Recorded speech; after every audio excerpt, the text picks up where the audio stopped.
Good afternoon, ladies and gentlemen. On behalf of Indian Institute of Banking and Finance, we welcome you all for the webinar today. My name is Preetam Kar and I am your host for the day. During the course of next hour and thereabout, we will be seeking invaluable insights and experiences from three of the most senior professionals from the banking and financial services sector on the topic of conflict resolution and stress management in banks, a topic which has become even more pertinent today on an increasingly digitized and ever-evolving banking and financial ecosystem. We are privileged to have amongst us Shri Babuji Raman, currently working as Chief General Manager and Principal, Reserve Bank Staff College, Chennai. He has been a career central banker and has worked in the areas of reserve management, exchange rate management, and regulation and supervision of banks in various capacities. Besides working as a faculty member and domain expert, he has represented RBI in several international seminars, especially in the area of reserve management conducted by various internationally recognized and distinguished establishments. He is a mathematics graduate from Loyola College, Chennai, and holds a master's degree in business administration, besides being a certified associate of Indian Institute of Bankers. Welcome to you, sir. Thank you very much. Yeah, we are equally privileged to have amongst us Srimati Suranjana Dutta, Chief General Manager, Strategic Training Unit, State Bank of India. Ever since she joined SBI as a probationary officer, she has held various important portfolios in SBI, including prestigious foreign assignment in Tokyo. She held various leadership positions in different geographical locations within India and has led the regions to earn laurels and distinctions. She laid special emphasis in cluster financing to promote rural development, women empowerment, and promotion of unorganized sectors, for which she was felicitated by Directorate of Financial Services, Government of India. Welcome to you, madam. We now welcome Shri Sangram Pradhan, a senior human resource professional with over 22 years of rich, multifaceted experience in people management within BFSI domain. He is currently working as the HR Head Support Services at Yes Bank and oversees HR function of Yes Securities. He has worked earlier with industry's leading organizations like HDFC Bank, ICICI Bank, and Fullerton India. An alumni of IIM Calcutta in Strategic Human Resource Management, Shri Pradhan has completed a Senior Management Development Program in Building CHROs from XLRI Jamshedpur. He has also successfully completed certifications in areas such as business partnering, coaching, POSH, and diversity. Thank you, sir, for your kind presence today.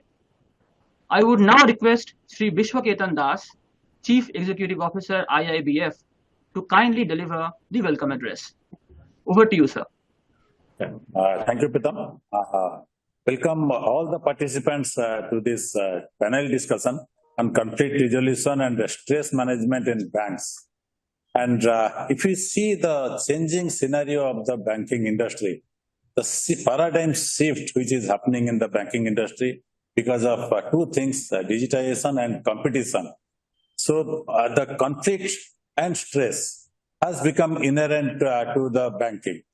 Today we have the eminent panel with us who will discuss about the resolution of conflict and management of stress for the bankers. And I welcome Shri Babuji K, who is the Chief General Manager and Principal of Reserve Bank of Staff College, Reserve Bank of India Staff College, Chennai. A career central banker, no doubt, but having a wide experience in the banking field as a regulator. He will speak from the regulator perspective if the Reserve Bank is also adding stress to the banking industry per se, and how the conflict also happens between the regulator and the banks, and how they are also trying to resolve that. Let me also introduce and welcome Srimati Suranjana Dutta, the Chief General Manager of Strategic Business Unit of State Bank of India, the largest bank of India, having more than 220,000 employees. Many of them, close to 30% employees, are now women. And she has succeeded in breaking the glass ceiling and coming up to this level. And let me also congratulate her being the first woman CGM from Northeast Circle. And it has come out very prominently in the Northeast newspaper, and she was congratulated by none other than the Chief Minister of Assam. Thank you, sir. Welcome. Welcome, Suranjana. We will be greatly will benefited by your presence and your experience. Mr. Pradhan, welcome to this discussion. As a career human resources professional, you have the first-hand view of the banking industry from the different angles. You started with Fullerton, basically, then came to HDFC Bank, then you are in the Yes Bank, and Yes Bank per se, for the last 2 years, has come up very well. Is a turnaround story in the banking industry. So it can only happen when you have managed the conflicts and stress of your own staff member. And naturally, we will be glad to listen to your views on the topic today. Welcome all of you and welcome all the participants to this panel discussion. Thank you, sir. Thank you. And we will now move to the panel discussion itself. As we speak, we are about 150 attendees. So we are all keen to listen to the questions posed to the eminent panelists today and their answers and the insights that they will share with us. So over to you, sir. And Right, our sir. moderator will be Shri Vishwaketan Das, our CEO. It is my privilege to be the moderator of this panel discussion.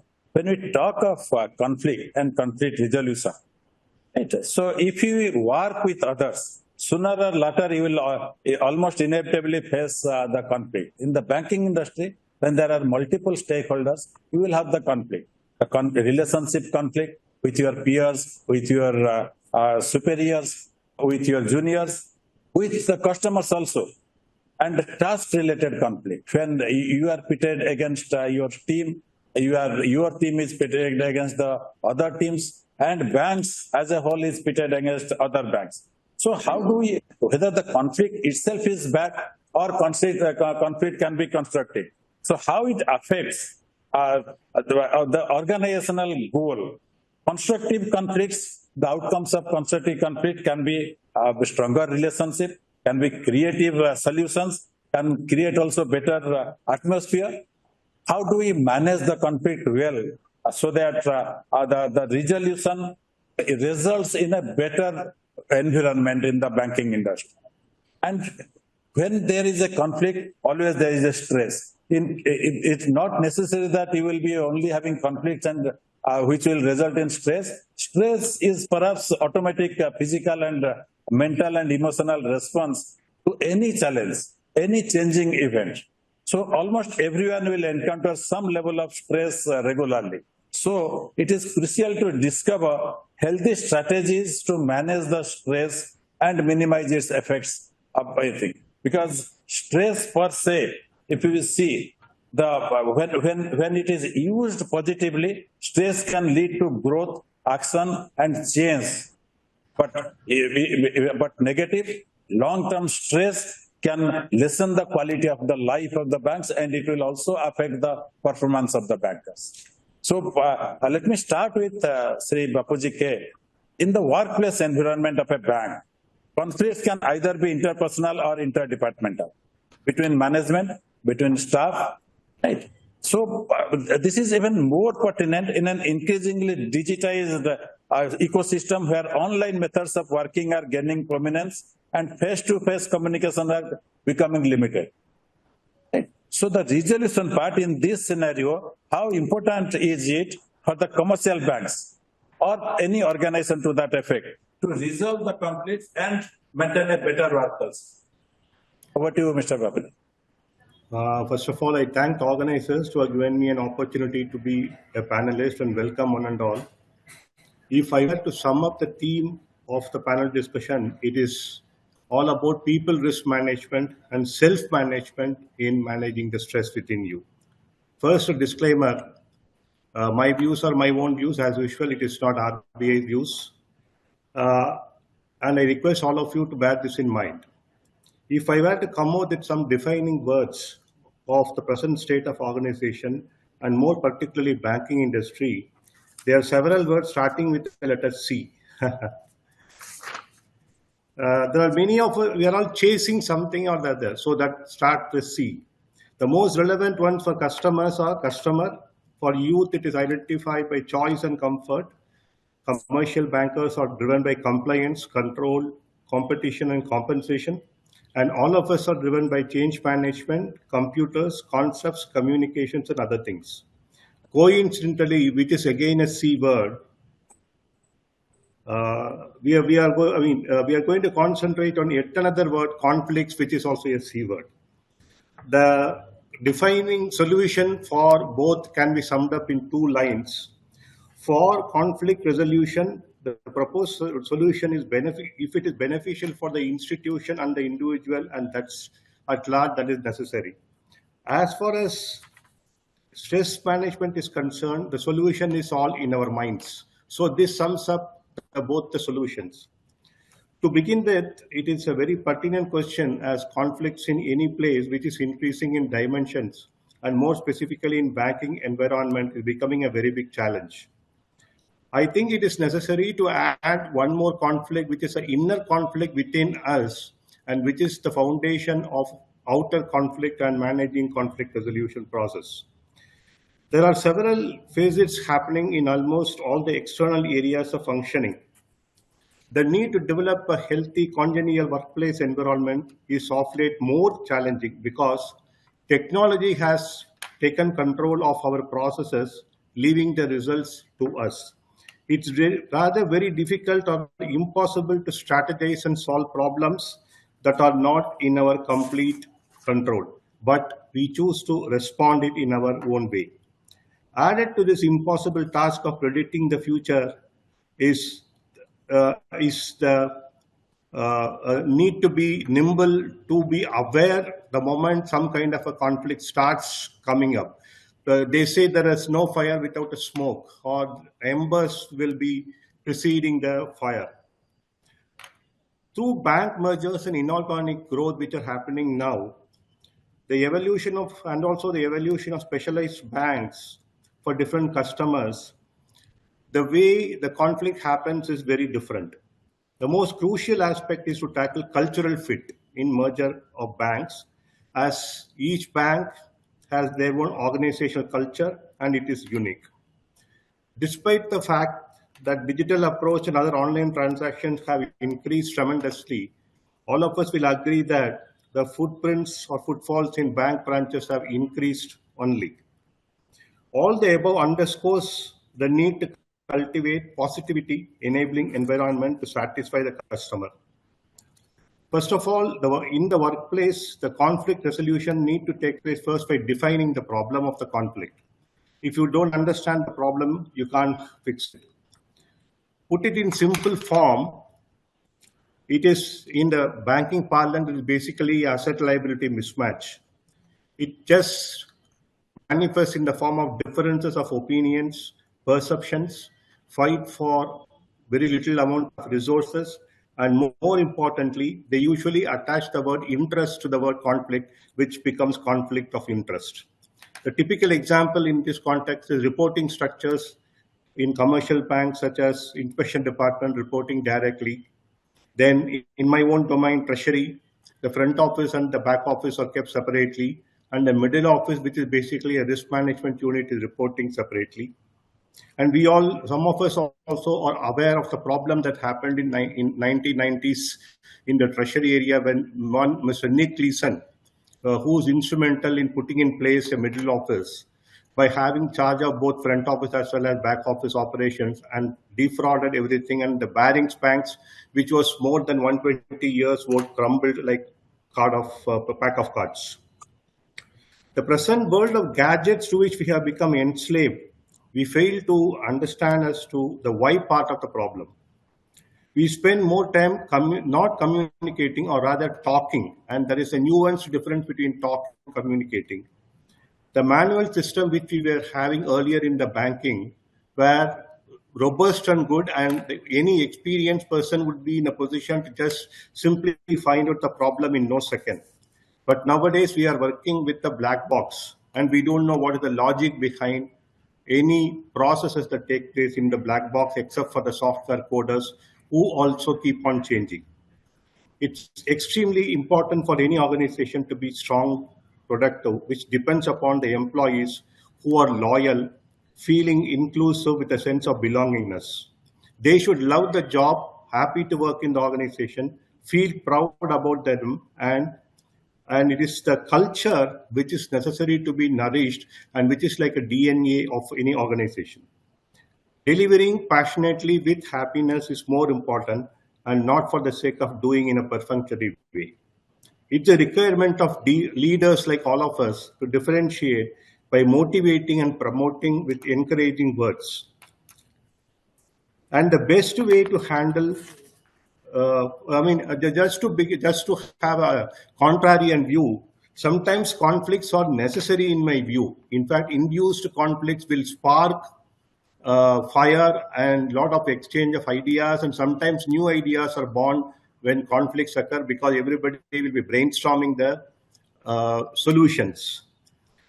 But if the divergent dysfunctional view manifests in the form of conflict threatening the very organization and the ecosystem, it has to be resolved.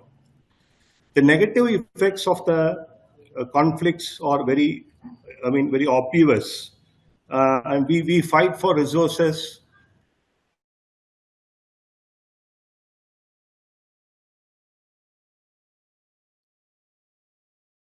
Sir, your audio, I think, is disrupted a bit.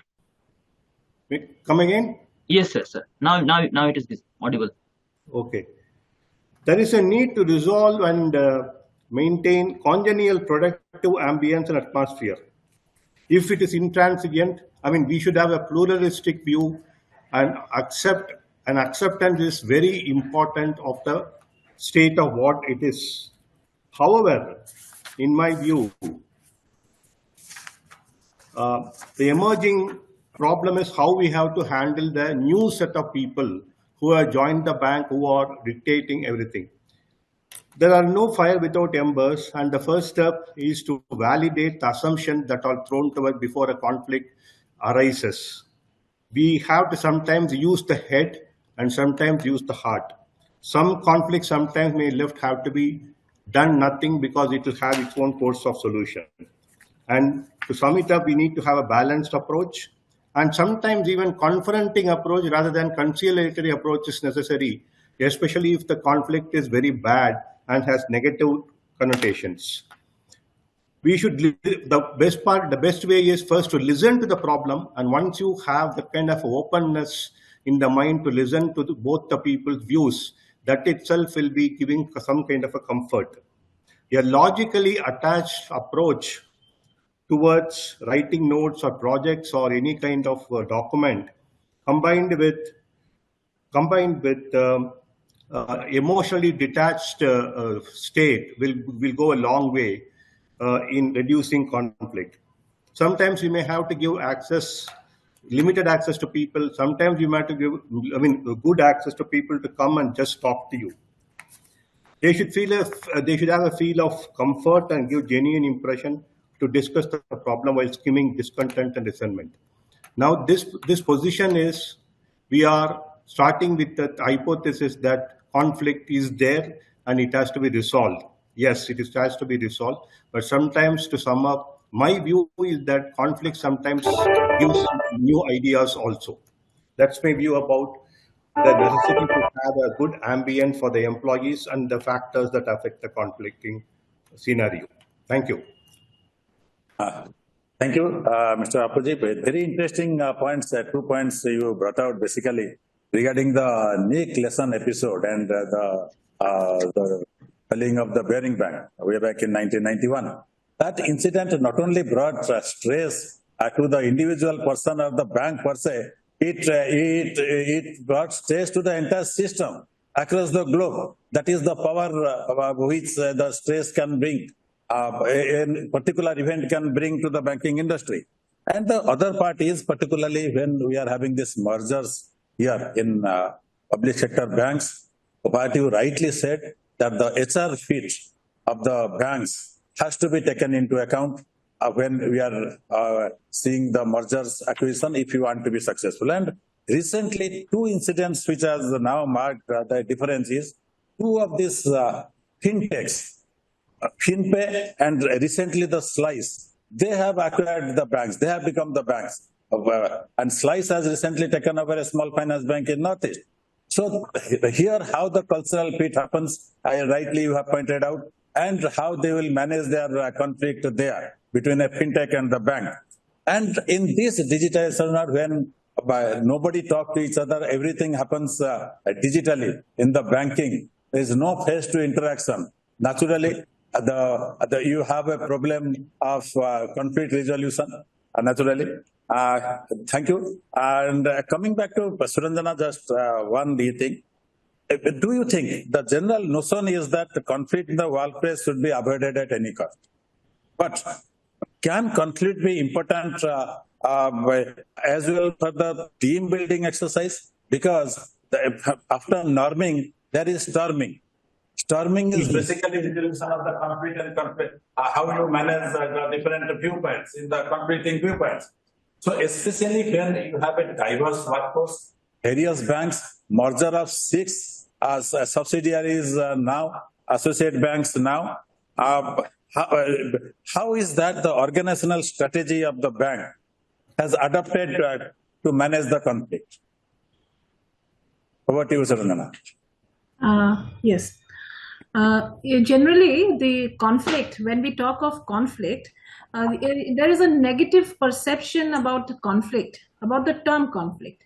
And the general notion is that conflicts at the workplace is to be avoided at any cost. Now, and that if there is no conflict, if there is an absence of conflict at the workplace, it is constituted to be that it's a very well aligned and a very effective team.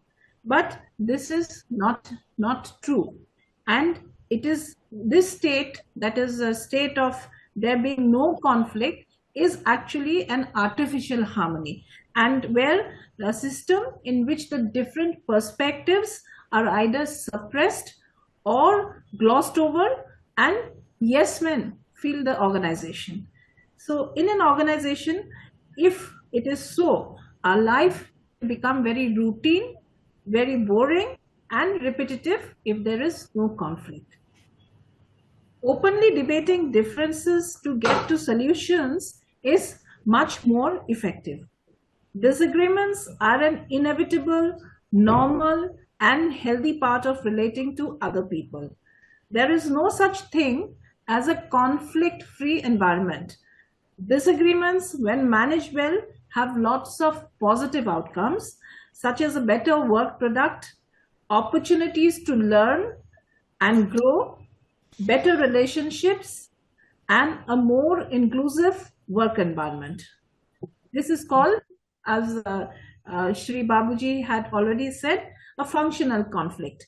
When conflict is not managed well and results in reduced team performance, it is called a dysfunctional conflict. By working together through conflict, the team actually feels closer to each other and gains a better understanding of what matters to them and how they prefer to work. When employees are not afraid to constructively disagree about issues at work, they are likely to be happier to go to the office because they find that it is more participatory. Whatever happens in the office is more participatory, and therefore feel satisfied when they accomplish and enjoy the interactions with the colleagues. Yes, in SBI, we have emerged through so many mergers of our subsidiaries, associates, and as Shri has already said, there has been so many mergers, and mergers of a different kind, like the Slice merger with the Northeast Small Finance Bank is a totally a fintech company with a small finance bank. A merger is something very, very unique. And here, conflict management is to be very, very carefully done. Otherwise, integration of two teams across two different spheres, one in the fintech sphere, one in the small bank sphere, is going to be very, very difficult. But where there is a good management of conflict and where disagreements are taken in, examined, and then the conflict resolution will be better. In SBI, what we have done in terms of building up a culture of functional conflict is there have been laid down clear policies and procedures for conflict management. For example, there are clear policies and procedures which act as uniform guidelines and guide principles for everyone in the organization in case of a conflict without any bias.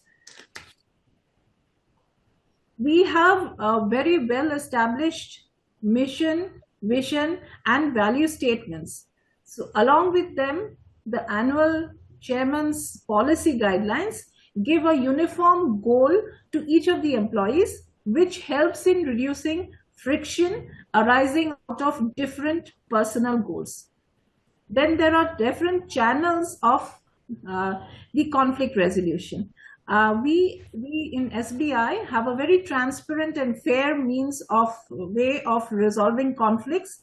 We have a channel of grievance redressal called the Sanjeevani, in which any employee can raise any grievance and which is a time-bound manner with a definite TAT. It is to be addressed and the employee's grievance is to be addressed and resolved.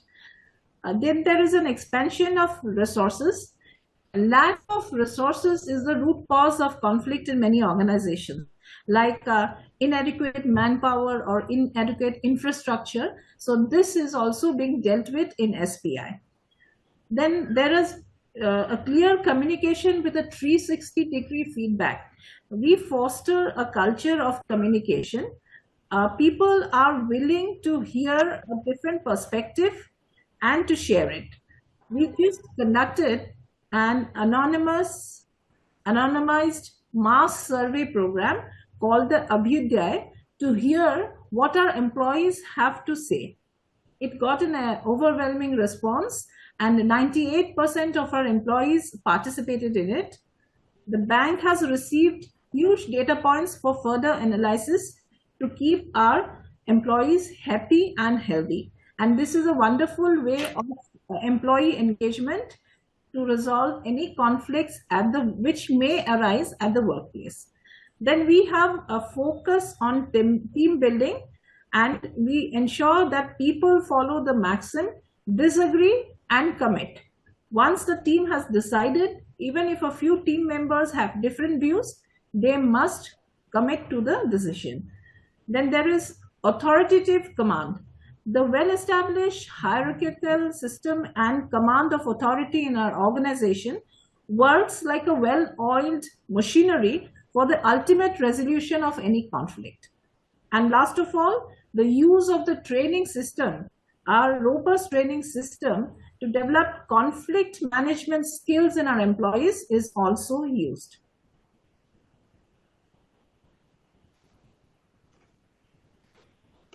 Yeah, thank you, Suranjana. It's good to see that State Bank is taking so many newer initiatives for managing the conflict, basically. And you rightly said, there is no state where there is no conflict. You have to first admit avoidance is no way to deal with the conflict. So you have to engage openly, admitting the problem exists, then committing to a dialogue and understanding and acting to resolve the issue. That is what you have done in so many ways, the State Bank has done. And in the forefront of training, you have taken it a step higher. By training the people, how do they manage the conflict? They cannot avoid the conflict, and how do they manage the conflict? Thank you. Coming back to Mr. Pradhan, keeping aside the debate that whether healthy conflicts can have a positive impact as well, or it has been in the most cases that unnecessarily work-related conflicts within the team members may potentially impact the performance. That apart, I think. So how do you see as a HR professional, seasoned HR professional, the IQ and EQ of a person when you try to recruit or promote in the organization, in special emphasis with this conflict management? HR managers generally look at what aspects? When the workplace is digitized, workplace has become little complex. How do you see and assess the employees? Yes, Mr. Pradhan. So, first of all, I already thank you so much for IIBF for inviting me for this discussion. I think much of the things have been covered by previous two speakers regarding conflict management. I think conflict is something unavoidable. This is something will be there in our there in all aspects of our work, in our personal lives. Everywhere the conflict will be there. So we have to learn to live with it. So that is one. So when we are looking at people nowadays, we look at people in terms of how the person is culturally fit for the institution. There must be a problem solving and critical thinking approach which must be adopted to ensure that there is less of conflict.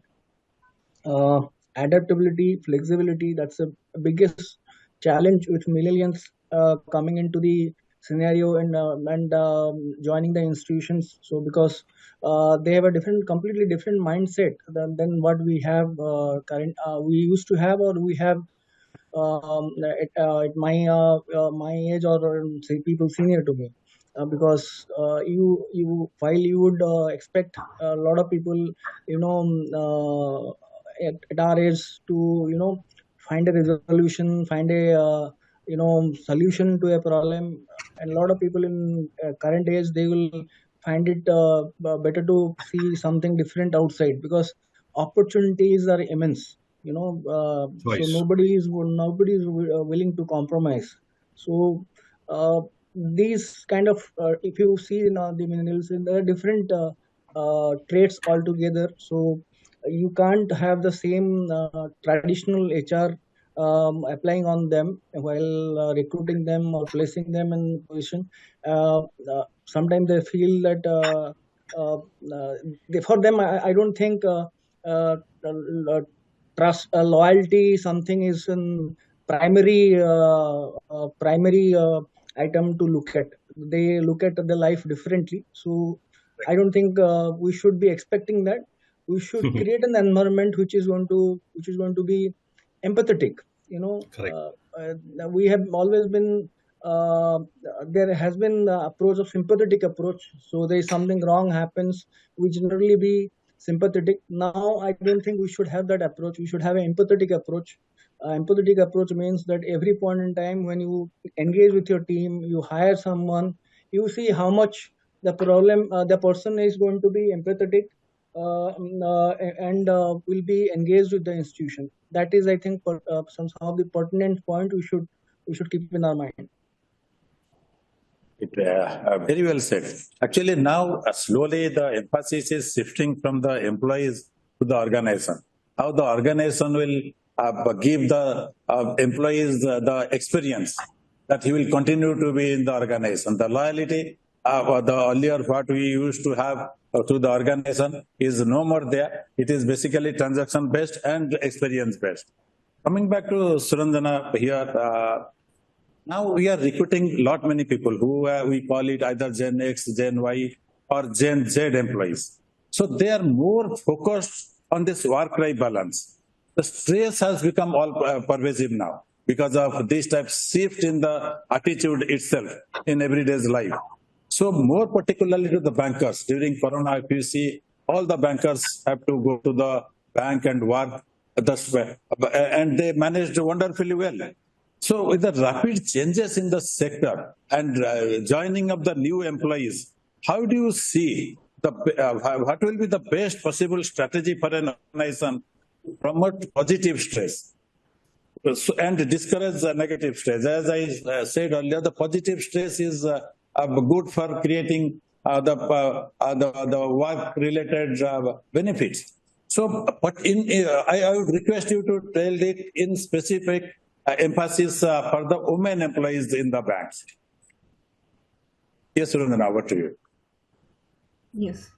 As you have said, the rapid changes which is taking place in the environment, be it from rising from digitization, the post-COVID scenario, etc. So there is a a lot of stress, in unwanted stress, not only in the professional lives but also in the personal lives. So what happens in the personal lives when there is a stress, it overlaps into the official world.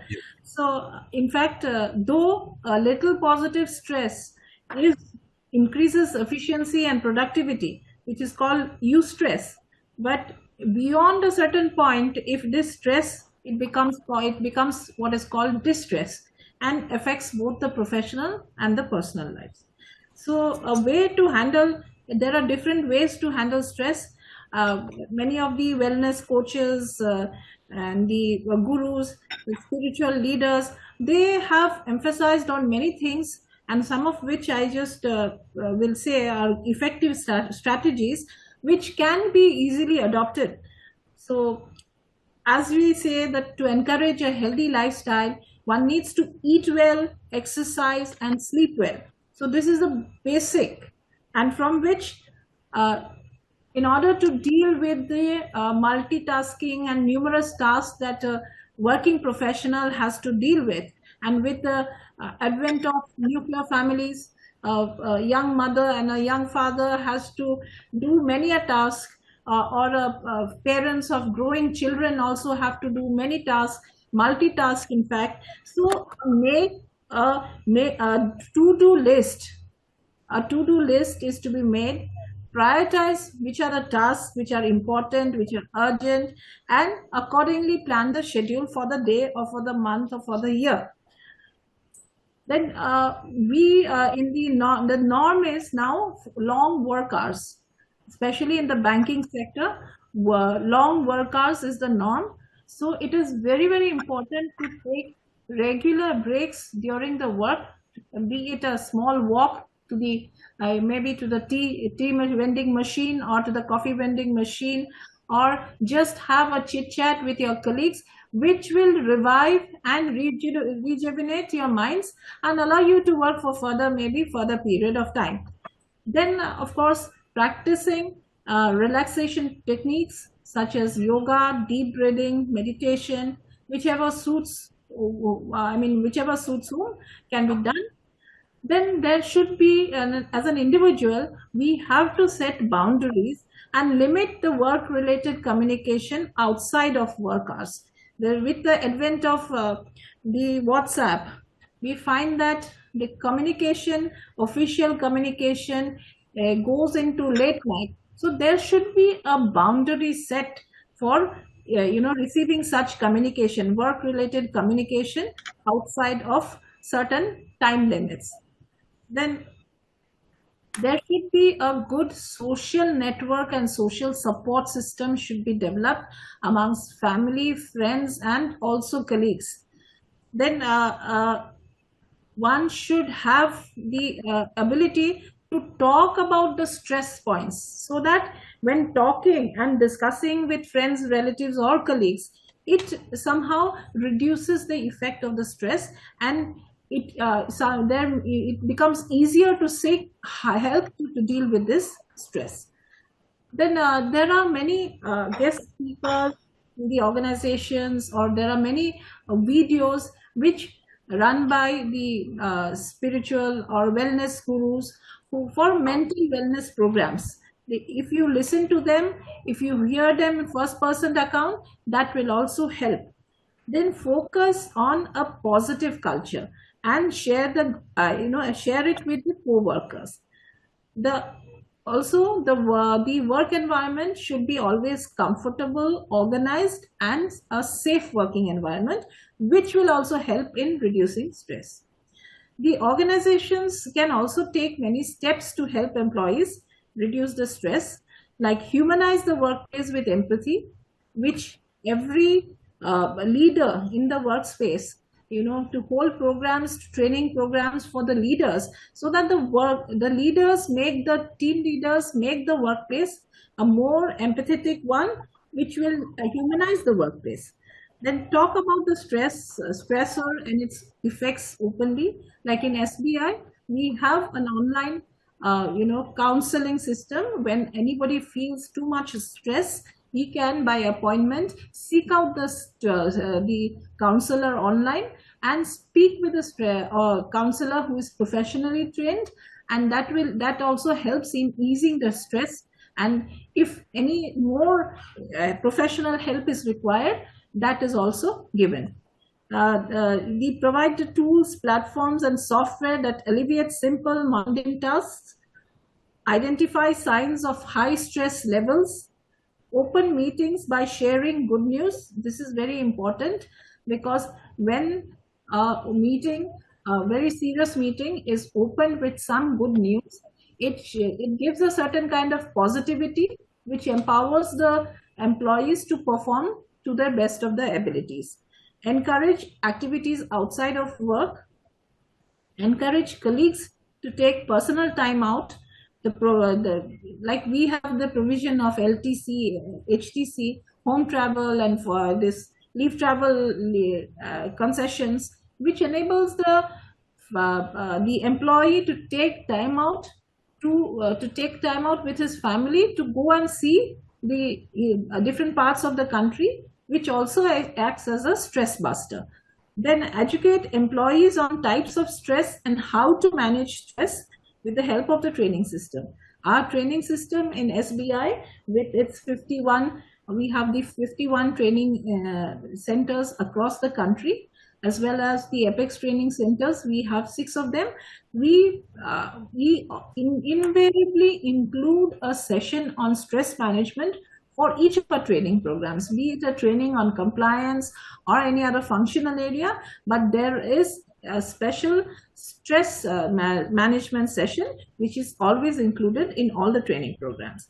Provide mental wellness programs, like we said in SBI we do. And as you have said, that more and more ladies are joining the workforce, it becomes very important to provide them certain facilities which will help in reducing the stress.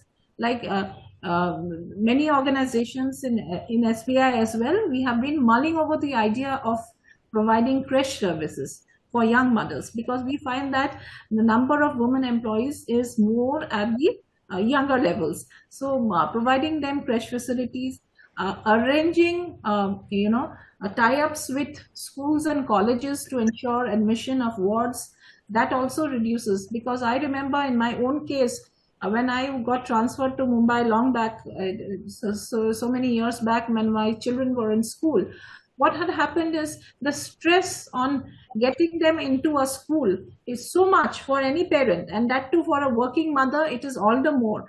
So tie-ups with schools and colleges, so that the boards in between sessions also, if a ward one is transferred to this, the organization may arrange for the school tie-up, so that the admission process procedure is flawless. So these kind of initiatives at the workplace. Then I would say that in State Bank of India, almost every office of State Bank of India has a good lunchroom. So that is also a kind of stress buster, because which has a facility to heat up your food if somebody carries a home tiffin, or provide a lunch, which is an entire meal is provided. So this is also a stress buster, because a good meal in the middle of a long working hour, sometimes the working hour is also 12 hours if you include the commute time. So providing a good refreshing lunch, nourishing lunch also is I think a stress buster. Then the so many bouts of tea, which in every financial institution, the habit of having many bouts of tea, rounds of tea is frequent. Now tea, though having too many cups of tea is not exactly good for health, but the tea breaks itself is a stress buster, I would say. So I think this is all what I have to say. Wonderfully summed up. But it is actually said that the way to the heart is through stomach. So, yes, so stomach. So I can vouch for the good food available at Corporate Center State Bank. Having said that, you rightly said that the stress in the personal life cannot be segregated from your professional life. it tends to overlap. The professional stress overlaps to the personal stress, as well as the professional stress also overlaps to the professional stress. How do you see that? Naturally, you rightly said that you have to have some type of hobby beyond your workplace. And particularly for the women employees, you yourself have set an example. They have to know how to multitask and create their own boundaries. And the support system from the organization is always welcome, very important also. Thank you. Coming back to Shri, Mr. Babuji, the banking sector, if you see, is the prime example of a globalized and competitive industry. Today, the workplace stress has become a matter of concern for all organizations, especially banks. As the principal of the Staff Training College RBI, kindly share your thoughts on whether traits are intrinsic or can actually be imparted through organized training. What are the conflict resolution barriers, basically, the bankers, they have to overcome? Over to you, sir. Thank you. Frankly, many organizations in terms of having a conflict management policy do have, but I think I mean, it's a soft skill kind of a thing, conflict management and other thing. So it is very difficult to impart conflict management strategies and other things through completely tailored training programs because reading, if you Google search for leadership books, you get in a matter of less than 1 second, I mean, crores of leadership title books. So why, I mean, my point is that we don't call anybody as a born banker or a born doctor or born engineer, but we call whether leaders are born, you have the traits of the father. Okay. Capacity building is one of the ways of developing soft skills among people. You know, but IQ as well as EQ both should be in proportionate form so that both are taken care of. As far as Reserve Bank Staff College is concerned, we follow a method of structured as well as unstructured approach to training the people in stress management. Basically, our approach is to, as far as IQ is concerned, I lay emphasis on imparting conceptual skills and clarity so that they can develop upon it. As far as EQ is concerned, we have a lot of toolkits such as 5OB, MBTI exercises and inventories through which one can become aware of what they are and what they are doing. Rather, to put it very subtly, in pursuit of oneself. We hardly take time to find out who we are and what are our emotional triggers. We use case studies, we use role plays, and more importantly, guidance and lectures by top management to the people so that they get to observe the leadership skills as well as the way they have to behave in the office atmosphere. And I mean, and as far as giving books and other things are concerned, we give audio books. I would prefer books on autobiographies or the life experiences of great leaders and how they manage the stressful environment, because that can be resonated much more better than having theoretical books and all. HR in general, in our college, highlight the need to be proactively noticing, as Suranjana has said very nicely, small things matters a lot, such as having a crash or a good luncheon room and all, because that's where the de-stressing happens by sharing of ideas.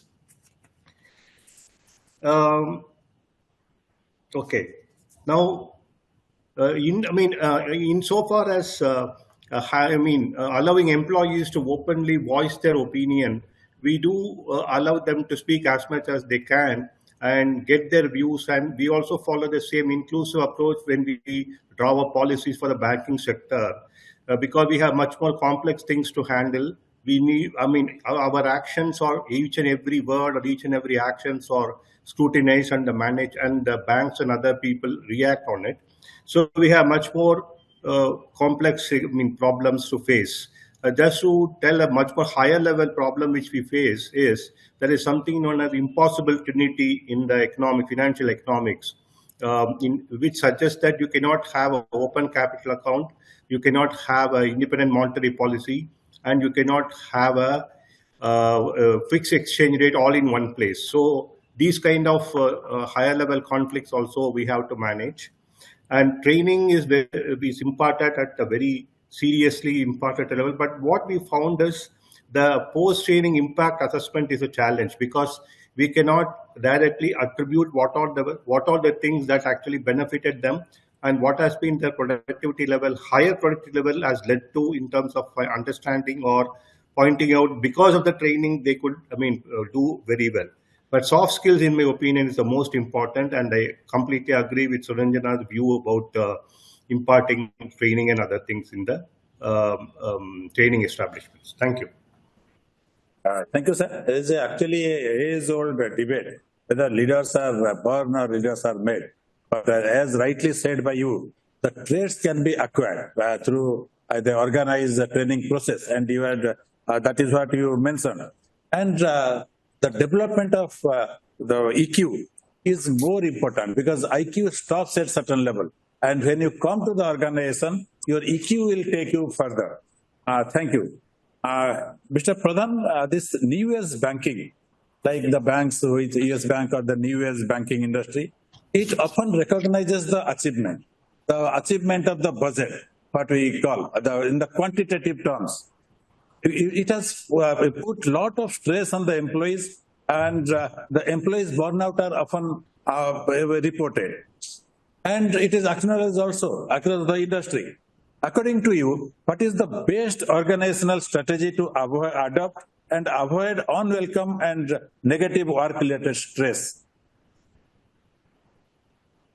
Yeah, in private sector organization, or even in the public sector or banks, there is stress all around. It's not that it's something only limited to private sector banks.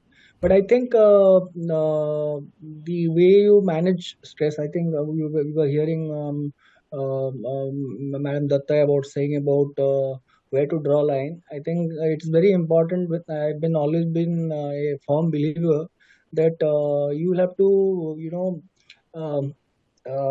divide the work-related stress and your personal stress. Somewhere you have to drop the work-related stress. You should not carry it home, and when the stress at home should not carry it work. Both works negatively, because when you carry personal home-related stress, I think that causes a lot of that impacts your work, the way you behave with your team, and the way you work with the team. The important point is that we should always see what is the tone at the top, because conflict is top down sometimes. If you Awesome. have two leaders having conflict at the top, it generally percolates down to the team below. And it ends up such a way that it is one against another, right? My way or highway. So sometimes it is important that leaders at the top, they draw the line where we should draw the line in terms of conflict, so that unnecessary stress doesn't go down to the teams below, because that creates more stress than anything else. I think with this COVID coming, we have learned a lot. I think work-life balance, hybrid working, effective communication when people are not in the office. We have been communicating more frequently with employees. I think training on conflict resolution, and see some certain things you can acquire by training. So, and that has to be consistent. You can't have one training and expect that a person will learn conflict resolution tomorrow. It doesn't happen such a way. It has to be imbibed. There has to be clear policies, procedures. Nowadays, we spoke, we will have to have employee assistance programs, because during COVID, we went through what we went through. When you would like to stay at home in current condition. If you are asked, you would like to stay at home, but when people are forced to stay at home, that's become the challenge for some time. That brings in a lot of stress, because you have to achieve the targets, you have to achieve the business, and specifically for Yes Bank, when for last couple of years, I think it has been challenging for us. So along with COVID, managing that was definitely very important. How do you ensure that people don't get stressed and things doesn't work the way we wanted? Uh, um, um, there are I think there are areas where the banks needs to work in terms of resolving the stress, and I think uh, that can only be done through giving an assuring environment to the employees. Sometimes the assurance which is given to the employees, that reduces stress, I think. And US banking, of course, there are a lot of stress from the fintech as well. There are a lot of products which are fintechs are coming up with. The banking sector is actually evolving differently now. It's not that the same way we used to work. It has been different. You do transactions within seconds. So now the CBDC is coming. So there are a lot of newer things are happening. So I believe it is very important that people manage their stress and avoid unnecessary work-related conflicts. And that can be done. Again, I'm repeating it. That can be done only when your top management or the key management they communicate effectively to the team down below that the conflict needs to be avoided, and people need to work collaboratively, and that minimizes the stress. Sometimes people get stressed personally because of the official stress they carry. So that's also important. We should keep in mind. So nicely said. And in the industry, everybody acknowledges the way Yes Bank has come up, taking care of their employees, and it has shown the way. And having said that, now you have to know what is your power. That is what you said in the employees, and know that what you have control over and where you don't have control. Resolve the things what it is within your control, and perhaps it is better not to play over the latter where you don't have the control. And achievements, if you see in what way you measure your achievements.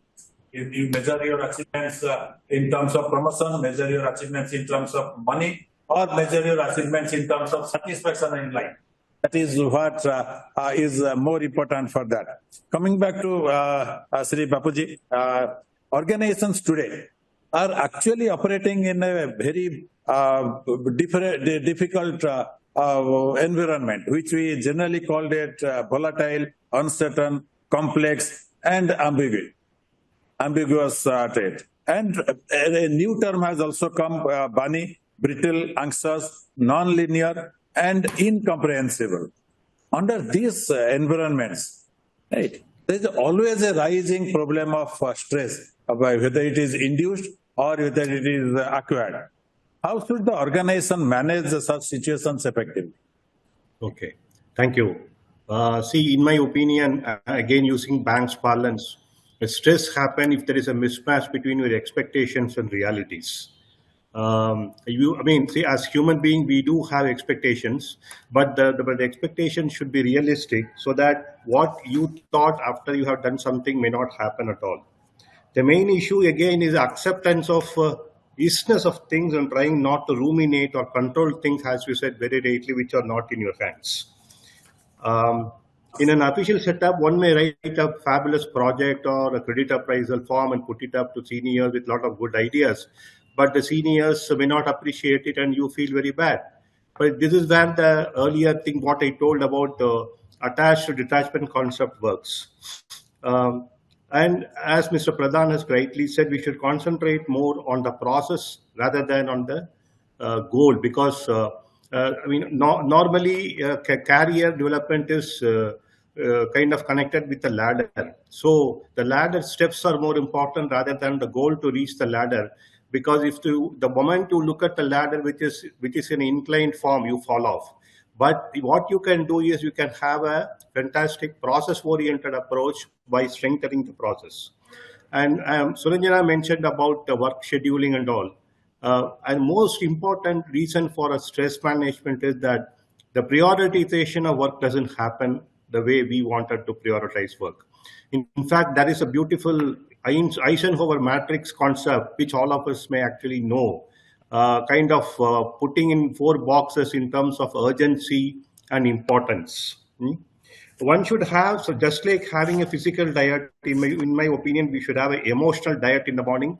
What I normally used to do, which can be done a little bit easily, is you get up, don't look at any of your gadgets for first 20-30 minutes. Try to sit still. I mean, the most difficult thing in my view is doing nothing. So you sit still, try to feel your body's touch with the earth, and try to bring your mind to watching the breath. Watching the breath is, if it is difficult, sitting still itself is very good. We do have intermittent fasting technique for weight management. I suggest all of us should take care of intermittent fasting of mobile phones and switch it off every 1 hour and just relax a little bit and close your eyes. I mean, how many times all of us would have done a very important job and just relax and say, wow. So you get that kind of a relief. And Andrew Huberman, a very well-known neuroscientist, had given a suggestion for immediate stress relief. What he says is, you do a double breath inside, completely taking the stress of the highest level, and then push out the air through the mouth or something so that you let out the carbon dioxide outside. Okay. So for immediate stress relief, breathing techniques and meditation, which our Madam Suranjana told, is very good. But now the most important thing which all of us do is, most of the time we either live in the past or in the memory lane or in the imaginary future. And the fear gives birth to the imaginary problems which we foresee in the future, but nobody knows about the future. So the best part is to be in the present moment and have a mindfulness attitude. Mindfulness is gathering momentum. Mindfulness is basically being aware in the present moment and completely engrossed in what you are doing. And Bruce Lee used to call it as be like a water. So I think stress can be managed. I think it's all in the minds, and we have to accept the things as it comes. And your definition of success, failure, or identity should not be based on others' views, because just because somebody says your shirt is not good looking, doesn't mean that same for everybody. So everybody is different. Each one has their own way of looking at things. Best part is, if you have a stress, acknowledge and be aware the triggers of your stress and work on them. Thank you. Very well said. Actually, God has created each one of us differently. So everybody is unique, rightly said by you. And what you told is right, that be at the present, because your present will decide your future. So focus more on the present. And in this world, VUCA world, as you say, everybody is on the move all the time. So no time for relaxing, you rightly put out. And it is said that if you want to stay at the same place, you have to run.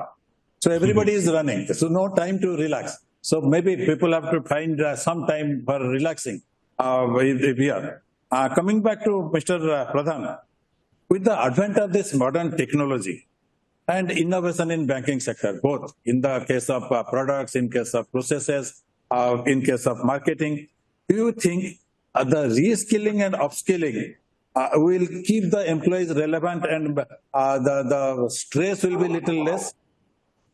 Absolutely. I think all the organizations should have this continuous learning programs in terms of for upskilling and reskilling of resources, because there is a paradigm shift in the way the banking sector used to operate and the banking sector is currently operating. So it is very important, because see, if people are not aware what they're supposed to do, and you put them in the task, that itself will create stress. On a lighter note, if somebody is not aware how to swim, and you put him in a pond and you try to make him swim, the event that you created in intimating that person, that itself created a stress.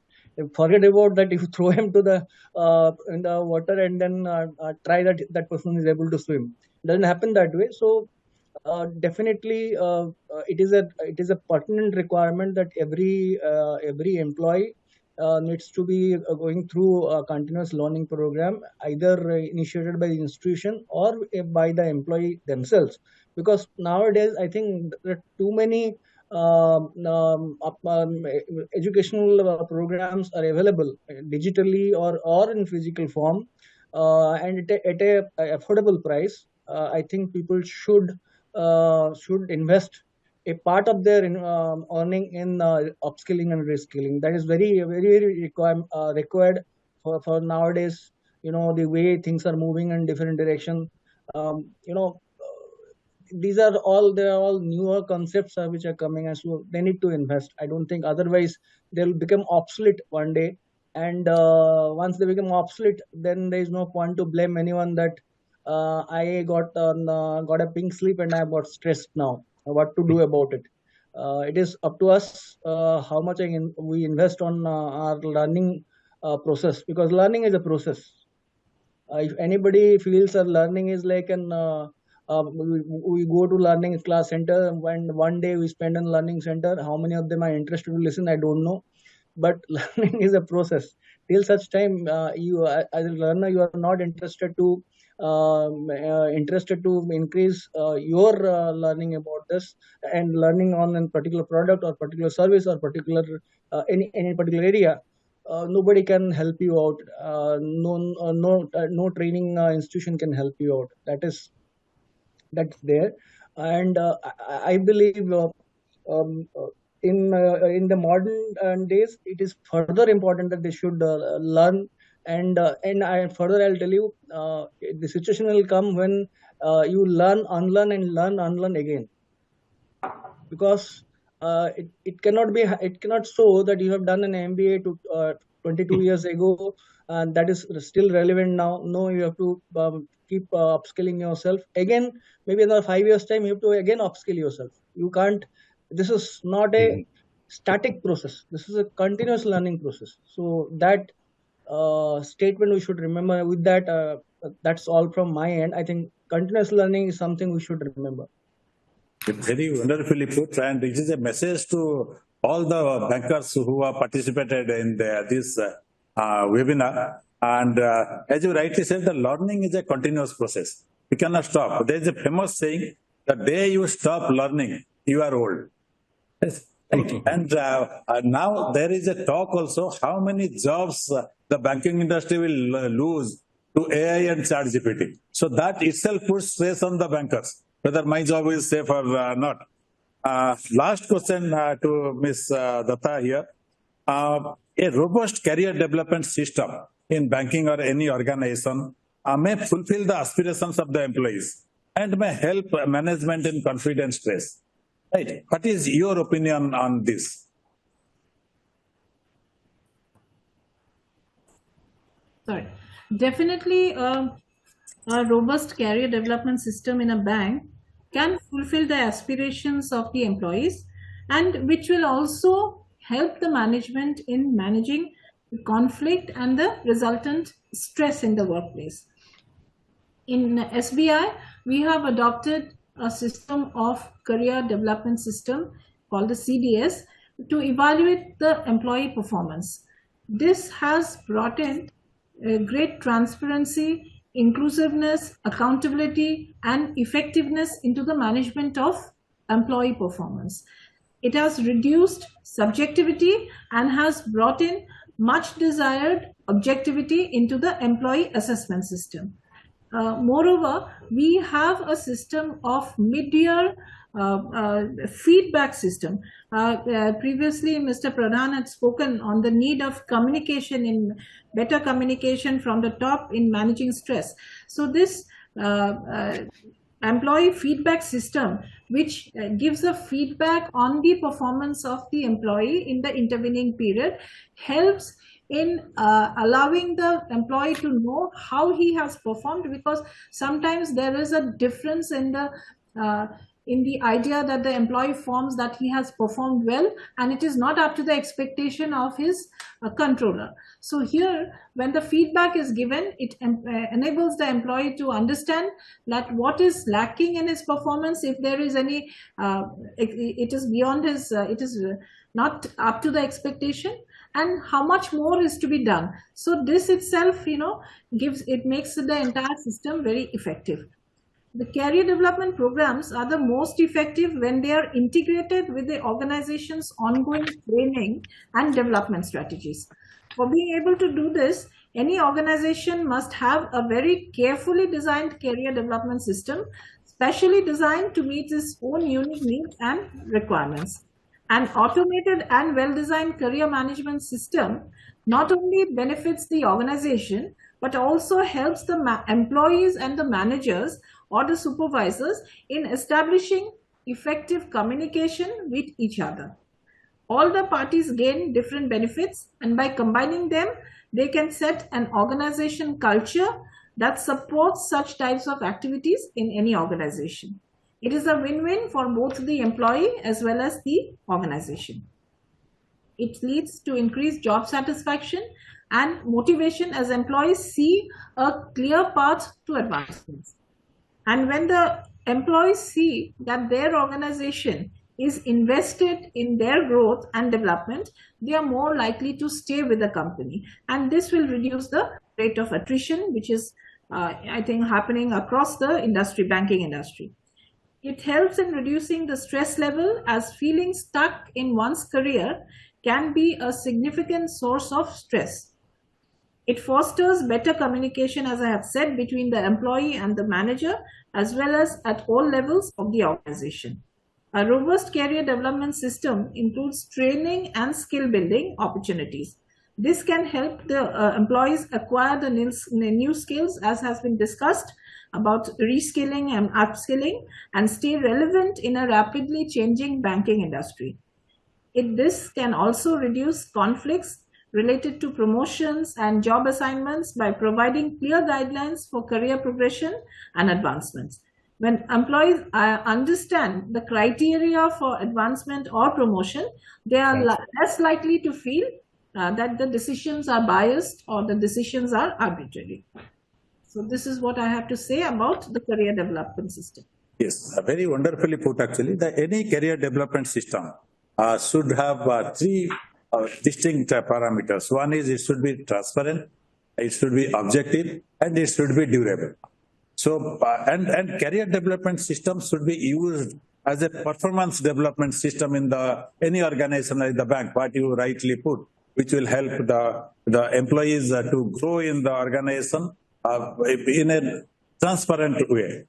We have come to the end of the questions. Now, before we open it for questions from the participants, I would request Mr. Babuji, Mr. Pradhan, and Ms. Suranjana Dutta, you can have the closing, your remark, 1 minute maybe, closing remark summing up this.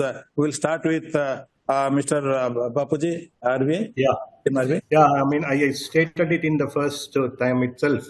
The definition of the problem is, or the key thing to resolve is, whether the solution is beneficial to the organization and the larger set of people as also the ecosystem. That is for the conflict management. For the stress management, I definitely feel it is all in the mind. Absolutely, we all in the mind. We all live only in the mind. Sometimes we kind of imaginary fears. And if you practice the art of living in the present moment with complete concentration, you will be in a better position to be consciously present and have a, like what our Ravi Shankar used to say, the spiritual guru, art of living. I would rather slightly change it to say art of conscious living. Thank you. Over to Ms. Suranjana. Closing remarks. Yes.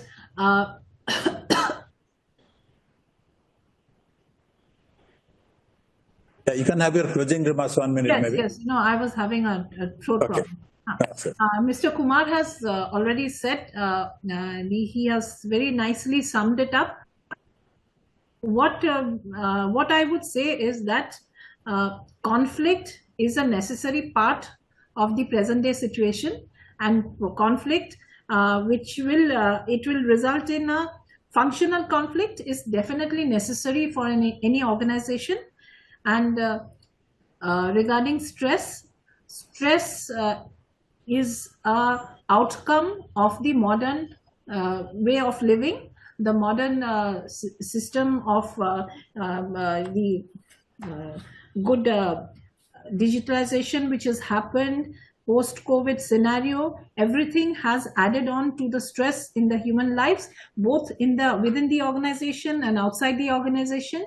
And all the stress management techniques that we have discussed, and as Mr. Kumar has already said very wonderfully, art of conscious living, I think this is what needs to be practiced by all employees, even in their personal and their professional lives, so that and the best thing to do is so that the stress from personal does not overlap into the professional, stress from the professional does not overlap into the personal lives. The personal and the professional has to be compartmentalized so that it does not overlap. Beautiful. Over to Mr. Pradhan, your closing remarks. So I will have one statement for your conflict management. Only I am the right person, or you are the only right person. If you do away with that thought, I think most of the conflicts will go away. It will not be there, because sometimes you are right, sometimes other person is right. So need to recognize that. That is, I think, for conflict management. Stress management is already said by many of the panelists, is that mind game and unreasonable expectations from life. Sometimes we expect more than what we actually deserve or we are supposed to get. I think these two statements will be my closing statement for these two words, that is conflict management and stress. And perhaps the best statements as of now. And we have come to the conclusion of this group discussion. It's a very enriching discussion. I hope the participants would have enjoyed. Over to you, Pritam, for questions from the participants. With the permission of the thanks a lot. Thanks a lot for such wonderful and thought-provoking discussions. And it was really, really insightful. And as we speak, sir, this is for all the attendees. If you want your question to be answered by the panelists, kindly raise your hand and you will be asked and you will be allowed to speak. So as we speak, I have got one hand raised from Mr. Arvind Verma. So Mr. Verma, you can now ask your question, please. Mr. Verma, you can now ask your question, please. I am audible, please? Yes, sir, you are audible. Yes, good afternoon, sirs. Good afternoon, sir. Good afternoon. Actually, a very enlightening discussion from the erudite panel, and a special good afternoon to our CEO, our erstwhile CEO, because I was in IIBF, Mr. Das sir and other. And really it was a very enlightening discussion about the topic. And present day in banking industry especially, this stress management as well as the conflict resolution. And all the three panelists have given a very good insight about it. Sir, my very practical question in respect of the public sector banks. Stress management is essential for better output, and all of you have explained and spelled out very clearly. And at the same time, results are better if we work in stress. That is also true. So, sir, in this situation, my question is, it is not a question, my concern is, because I have been part of banking industry. I have worked about more than 35 years in bank. Now I'm retired. So how stress can be managed at middle level management without getting a similar tone from the top management? It's a one-line concern. So though you have explained in your discussions well, but one line, please, just. Any of the panelists can respond. Middle management. Yeah, I can do that. See, basically, as I again and again stress, it is all about expectations and reality. When you are in the middle management level, you are neither down or up. So the expectation is on four dimensions. Expectations of you from the juniors, expectation of juniors from you, from the down level, and at the senior level, expectation of you from seniors and expectation of seniors from you. If you can, manage these four dimensions, you can definitely manage well. But ultimately, what I'm trying to say is, you do your work and don't have emotional attachment towards having high expectations and appreciations, because you cannot always expect others to behave the way you want to do. And your definition of happiness depends upon what you think about yourself. And also, lastly, success doesn't definitely mean you are successful in the entire project, but the process which you have or the process you develop will add value to you at some point of time or the other in your career, whether you are in junior management or middle management or senior management. Do your job, don't have emotional attachment to things, and expectation, you keep it less, and be aware of what you were expecting from your juniors. The same kind of thing the seniors can also expect from you. So you try yourself to put in the position of yourself and then manage things. That's all.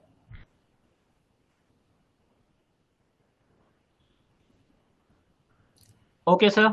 So as we speak, there are multiple questions posted on the chat box itself. So I'm tempted to ask one question that is posted by Mr. Arvind Naidu. How can employees manage stress and pressures that come from management's expectations to achieve targets when it seems like leave benefits and other benefits are only given to those who meet these targets, leaving others feeling left out? So one question that probably has affected almost all of us is that only achievers are getting the benefits. Is that so in current banking scenario, sir? Any of you can kindly answer, sir and madam. So I'll take that. Yes, please. I think it's not correct to say that only achievers get the benefits. See, you see that there are benefits of two kinds. One is that what the benefits which are you get as an entitlement, like a leave or your other benefits, your home loan or your car loan at a subsidized rate and all that stuff. Those benefits are separate. Second benefit is that achievers get benefit is that in terms of higher incentives, in terms of higher variable pay, in terms of in higher increment. That's quite natural. If everybody is going to get same, don't you put that other person on a different shoe? If somebody is achieving and that person is not differentiated by in terms of differential treatment, how do you think that person will remain motivated? So it's like a catch-22 situation. You can't always. There might be biases. I am not saying there may not be biases. Biases is not correct. Biases are there can be recency biases. There can be any other biases. The biases should not be there. But if you ask me whether a good performer, a person who contributes to the institution, should get a differential treatment or not in terms of financial treatment. I'm not saying that he should get 40 days leave and other person should get 25 days leave. I'm not saying that. Those are entitlements that you will get it as everybody gets. But definitely in terms of your financial treatment, there has to be a differential treatment. That will only keep the other person motivated. Why people forget that the top performer has contributed to the institution? That's why everybody is getting the benefit. True. Because when we are getting the benefit, we are forgetting that. We are saying, "Arey, isko to zyada mil gaya." Biases nahi chahiye. We shouldn't have biases, but differential treatment definitely should be there. Otherwise, you are demotivating. To motivate one, you are demotivating one. Very true, sir. Very true. I also have a hand raised by Mr. Prakash Chandra Baror. Mr. Baror, you can ask your question now. I have enabled your audio. Mr. Baror, are you there? Yeah, good afternoon. Good afternoon, sir. So kindly tell us from which organization you represent, and then you can ask your question. Yeah, I'm with State Bank of India. Yes, please. Okay. As rightly said by the panelist and Madam Suranjana Dutta, we have a very robust system, training system, and we have multiple channels to vent out if there are anything which arises. And yes, certainly we have one of the best career management system also, career development system also. Conflicts once arises certainly leaves, though they get resolved, but certainly being human, certainly leaves certain negative biases. Now, as a leader, how one should manage when it should not affect the oneself and the organization both. Thank you. Yes, anyone can. Madam Datta, would you like to take that, please? No, he's from my organization, so I'll not take his question. Okay. So anybody, Babuji sir or Sangram sir, would you like to take that? Can you repeat the question, please? I mean, what is the core? Because I got lost in the middle. Oh, Mr. Babuji, like as we went through the things, the conflict resolution. Yes, I'm audible now. Mr. Baror, kindly please be clearer to the microphone, please. You are intermittently audible. Yeah. Am I audible now? Yes, Yeah, clear, loud and clear. Yes. Yeah. What I meant that yes, we have very robust system, as rightly put by Madam Suranjana Datta over here. But I'm not talking about state banks only. I'm talking general as being the human nature. Conflicts one resolved. Yeah, conflicts may not be there, but there will always remain certain kind of negative biases because there were conflicts as such. So as a leader and as an employee, how those negative biases affects and how those negative biases can be managed. Yeah, good question. Because you have put it in such a form that just now I told, I mean, we live in the past or in the future, but not in the present. So once a conflict process is over, sometimes you may be insulted in the process, and your views may not be taken, as Mr. Pradhan rightly said. Any views should be taken with a pinch of salt, because views can come from anywhere and everywhere, and anybody can give any kind of views. So acceptance of others' views is the first thing, and pluralistic approach to acceptance is the first thing. Second, how you manage the negative biases. Just ask yourself a question, whether the negative feeling which you have labeled as negative, because thoughts are thoughts and we only look it as a negative thought or positive thought depending upon how we look at it. So negativity is bad. I mean, but the best part of it is that you have to have a self-talk and find out what is the best learning you got it from that particular incident. Whether, I mean, then you have to have an honest conversation within yourself. What is the point in having an emotional baggage of negative feeling?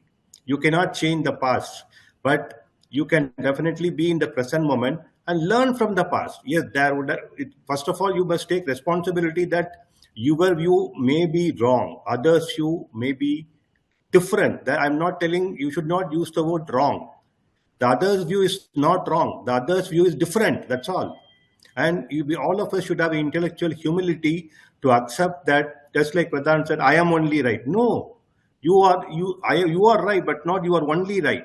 I mean, there are a lot of people who have ideas. So we must accept the reality, give proper respect to others' opinions and views, and then move on. I mean, you cannot linger on the past. I mean, some people have a grudge over the past several years. You did so last time, they would say. It's a negative emotion, and there is no point in thinking about the past. It is done and over. Learn from it, don't ruminate over it, and be in the present. Very, very, very prudent words from a very prudent banker. So I have a very interesting question from Mr. Uday Kumar Bhattu from Indian Bank, and he has been one of the first people to raise a question. So his question is, why is that only bankers are answerable for any kind of deficiencies in service, though many are inadvertent? Why is that we always regard that the customer alone is right almost every time? So customer banker conflict coming up. So what is your view, sir? And I would request any of you to answer this question, please. So, Pritam, I'll take this question. Yes, sir. If I think regulators are also taking a lot of steps in terms of to ensure that there is a fair view on any customer complaint. Otherwise, you won't have an ombudsman, an internal ombudsman, and then an ombudsman with the regulators. Because when there's a conflict, when the customer writes, nobody forms an opinion about anyone till the time it is proven. Till the time it's proven that there is some deficiency on the banker's end or the bank side, So I don't think it will be fair to put that the bankers are always on a wrong foot and customer is always put in the right picture. That's not correct. There may be instances where it would have happened. And that may not be. I would not say that, but that there will be nil instances where the customer would need to be favored. But I would not say that every point in time customer comes and the customer writes anything and we just take it as in face value and say, boss, we are deficient. It doesn't happen that way. Otherwise, so much of structures wouldn't have been created to make sure that customer being heard, because there is something called principles of natural justice, right? You have to hear your customer. If there is a complaint, you have to hear. But nobody decides on the complaint till the time the factual details are being proven. I think that's the point we should keep in mind. Thank you, sir. Thanks for that answer. And I can see so many hands. Of time. I think yes. I only have one last question to be asked, and I have so many hands raised. Dr. Taraknath Paul, kindly ask your question, and this will be the last question for the day. Dr. Taraknath Paul. Good evening. Am I audible? Yes, you're clearly audible. Yeah. Please ask your question. Yeah, a wonderful discussion. I must appreciate prior asking this question. I pick a term, my way or highway, from Pradhan sir. I would like to receive some lights on it. How to deal with such kind of situation or such kind of conflict when you face this kind of issues, my way or highway. So there is always an opportunity that you need not speak to, because organization will have a hierarchy, right? If you have a conflict with someone, it doesn't mean that you can't speak to some other person who is senior to that person to make your point, put your point forward. And you need to also think, if that kind of situation comes, you need to also introspect whether views being produced by you are also correct or not. Correct. So I think there are two things which I would recommend. One is that that's my personal recommendation, nothing with Yes Bank. One is that you can escalate. You can escalate, go to the person who has a little sane mind to understand your point if you still feel that your point is right.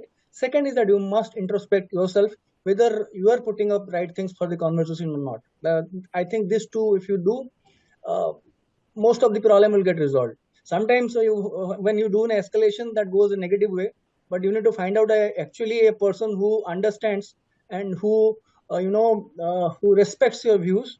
I think then you should go. Otherwise, sometimes it's better to leave it and leave it as it is. If people feel that your views are not respected, sometimes it happens. So sometimes you'll have to let go, because everything cannot be everything what we put forward can be accepted. So sometimes you just letting go is better and that will be more peaceful for you, because otherwise you will keep on pondering on that thought process throughout the night. It will make your family's life miserable, your life miserable, and then all that requirement of what Madam Suranjana told, you will be required, art of living and all that stuff. You will be needing to bring you back, and that's not needed.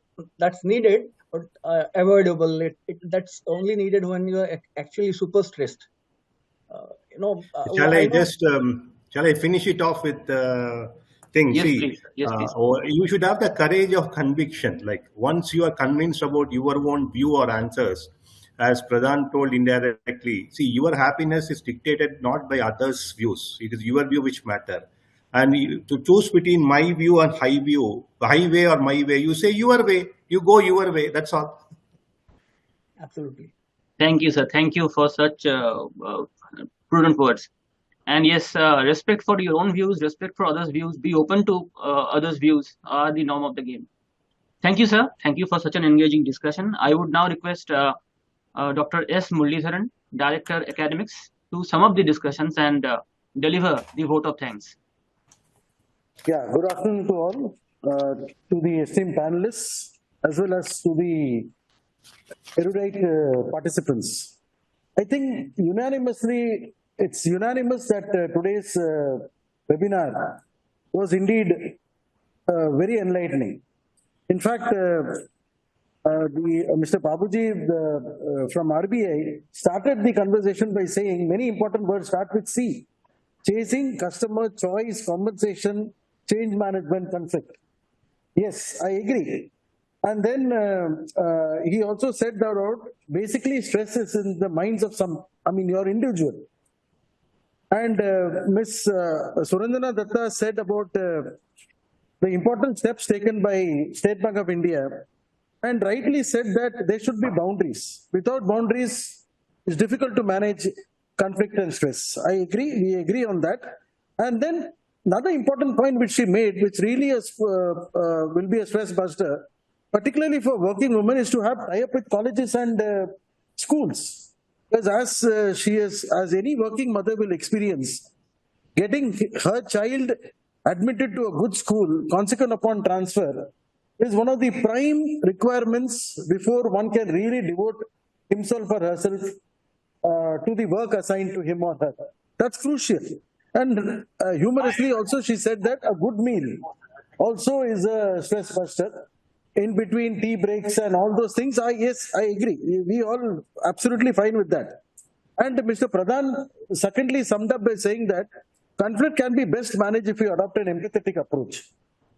Having empathy for the other people's feelings goes a long way in resolving conflicts. Basically, sir, and Mr. Babuji rightly summed up by saying that art of conscious living and courage with conviction, two concluding statements that he made, have really a profound impact. Basically, as all of you may be aware, there is something known as transactional analysis. If everybody follows the principle of I am okay, you're okay, normally conflicts can be minimized. If not mitigated completely, it can definitely be reduced to some extent. It cannot be avoided, but it can definitely be reduced to some extent. But most of the people feel that I am okay, you're not okay. That leads to a potential conflict situation, which is very difficult to resolve. Believe in the other person's conviction, believe in yourself. If both the things are met, I'm sure, most of the conflicts will be resolved. So I, on behalf of the Institute, convey our sincere thanks to esteemed panelists, Mr. Babuji, Principal of RBI Staff Training College, Srimati Suranjana Dutta, CGM STU SBI, and Mr. Sangram Pradhan, who is the HR head of Yes Bank. I'm sure that many people will have many takeaways and will try to implement the learning points in the day-to-day life. And before I end, I also wish to thank a lot of participants. I think we had more than 150 participants right across the webinar. And the extent of interest can be gauged by the fact that the questions never seem to stop. So we had to put an end to it. Otherwise, you could have had 1 more hour of discussions and debate on this issue. So that indeed sums up the entire issue. So I, on behalf of, once again, on behalf of the Institute, wish you thank all the panel members and all the participants, and wish you all a very happy festive season and all the best. Thank you. Thank you. Thank you from our side. Thank you. Thank you. Thank you, sir. Thank you, everyone. Thank you, madam. And thank you to all our attendees for sparing your valuable time. So hope this has been a learning experience. Thank you. So this brings us to the close of our webinar. Thank you. Thanks a lot. Thank you very much. Namaskar. Thank you.